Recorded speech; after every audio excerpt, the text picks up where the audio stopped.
Out in these streets, Yep. how would you describe your driving style? People are gonna hate me for this, but I hate speeding. You know, Really? yeah, I get quite nervous, especially like because I'm from New Zealand and we drive on the other side, and so I've been driving on this side here for about. So yeah, here in these streets, I'm a bit more. You're a safe noodle. Yeah, I'm pretty safe. Okay. I try to be. Slow. Slow. I pride myself of never getting a speeding ticket or a ticket in general. Wow. So I'm notoriously made fun of by all my friends and family members, especially like my niece and nephews, that I drive extra slow. Because last thing I want to see in the news or online is like, you know, Fast and Furious actor gets pulled over for being Fast and Furious, so that's not gonna happen. When I first started driving, I had a heavy foot. Yeah. Pedal to the metal. Yeah, I do some racing, which I'm not proud of now, just because it's, you know, a lot of things can happen with that. But now, I like to just cruise and chill. Your dad too, right? Yeah. Yeah, you gotta keep it chill. You know, there's only so much you can do in a minivan. You know what I mean? Like, people pull up on me, and I'm just like, right on.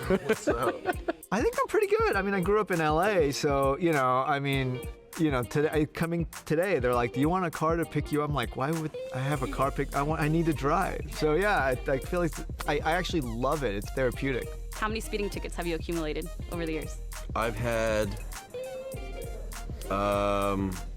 He's got to think about it. 3. You see I that? probably had 3. Oh, okay, that's not bad. But I got out of I've gotten out of a couple. Of course. 'Cause my dad was a cop, so I, Okay. I had a little get out of jail free card. Yeah.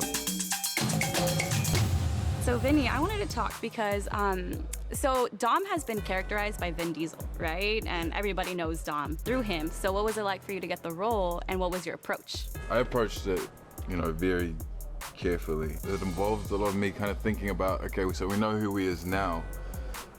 What may have, you know, caused him to be this way, and what was he like, you know, as a teenager? Obviously, he wasn't the same as he is, you know, now the Dom that we know him. But, you know, what can I do to show, you know, what he could have been like in a younger version? So that was, you know, pretty fun to play around with. Now, JD, you had a pretty impressive stunt in the movie. What was that like for you, for JD? Oh, it was amazing. I mean, they're flipping me up. They lit me on fire. No, they didn't. They didn't. I watched. I was in the chair watching it. No, but for the, you know, driving around the track and then getting whipped around, and it makes you feel so good. I love stuff like that, you know, because I feel like it informs me a little bit more of the character, and you get to really put yourself in those circumstances, and it's just all a part of it. Took you back to your old days, dude. It did. So was your revival, I'm curious, did the cast know of your revival? Did they know that you were coming back, or was that a surprise to them as well as the audience? I'm not sure if everybody knew, because Justin and the producers did a great job of hiding me, and they never even put my name on the call sheet. I think I was called Mr. 4 or something like that. I don't know. There was like some other name that they gave me. So what felt different about filming for this movie than the past ones? We're older. Everyone's older. You have your original haircut though. Yeah, right? From Tokyo, yeah. It's because everyone's older, our priorities, and, you know, I think just the way we carry ourselves is different now. You know, there's the ease when you get a little older, and I think what was important to us when we were younger is much different now, and I think that kind of set a tone on set where there's nothing to prove anymore to ourselves or anybody else. How are you and your character similar? Snacks. That is real. Like, I am a big snacker. Was that part of the script, or was that you? Well, originally Han smoked.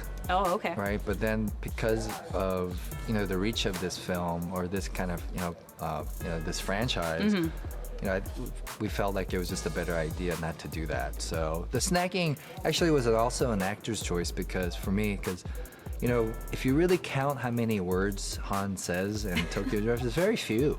You know, he's usually there observing. Yeah. And I needed something to do. Like, right. when I'm standing there, like, what do you do? Right? And And I started like watching older actors, that I respect, like Steve McQueen and even Brad Pitt in Snatch. And they would use this activity of snacking when they're observing, right? Okay. And so it fit, like Han's always watching. What do you think felt different about filming or directing this movie as opposed to you did Tokyo Drift and a couple others from this franchise? I think when I started off, it was, it was always like, I felt like we were trying to do something hopefully special. We're trying to care, and then when you earn the next chapter, you try very hard to fight complacency, or a sense of being, Redundant. Exactly. I think a lot of times when things are successful, people just want you to do the same thing. And I think we were always battling that and saying, no, we want to try something different. And so being away for a chunk of time and coming back, I gotta tell you, it feels so special and unique to be able to be with this amazing group of people, and we grew together. We had this shared experience, and they're truly our family, and that's so rare in Hollywood. What gives you the most pride in being a Taiwanese-born director? I think the pride I have is really the fact that, I think when my parents, immigrated, they wanted, me and my brothers to, be successful in the sense of not like being measured by being a doctor, that they wanted us to chase our dreams.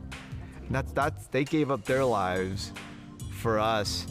And I think the fact that I was able to kind of go and try and this is not even about anything except that, wow, like I'm living the American dream, and yeah, and by the virtue of doing that, it's not even making the movies, it's the people I'm around, and that to me is success. Last question, if money was no issue, what would be your dream car and in what color? A Mercedes S500, 1995 in white. Right now I have a Supra my Supra. I'm finally fixing up. Finally fixing that up. And I have a 62 Ford truck that I'm fixing up right now too. So I've just become like, I like the chill cruising. Yeah, definitely. But I wouldn't mind taking one of those old school Mercedes. Yeah.